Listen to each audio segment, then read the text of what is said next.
ভাই গাড়ি তো বিক্রি করে দিলেন নাকি? হ্যাঁ ভাই, গাড়িটা বিক্রি করে দিলাম। খুব শখের একটা গাড়ি ছিল, আপনার কাছ থেকে নেওয়া ছিল। এখন খুব সমস্যা, এই জন্যই বেঁচে দেওয়া, যে কারণে আপনারা সবাই দোয়া করবেন যাতে ভালো থাকতে পারি। ওকে ভাই।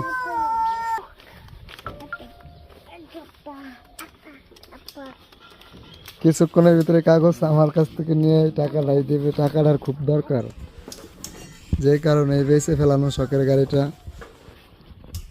এই গাড়ির জগতে এসে ভাই 2টা গাড়ি এরকম হারাই ফেলাইছি, 2টা। এই কষ্টের কারণে এই গাড়িটা বেঁচে ফেলানো। এই গাড়িটাও কোন সময় চলে যায় এর কোনো ঠিক নাই, বেঁচে ফেলাইলাম। ওই যে ভাই টাকা টুকে কমতেছে। এই ভাই গাড়িটা কিনতেছে, ভাইয়ের জন্য সবাই দোয়া করবেন।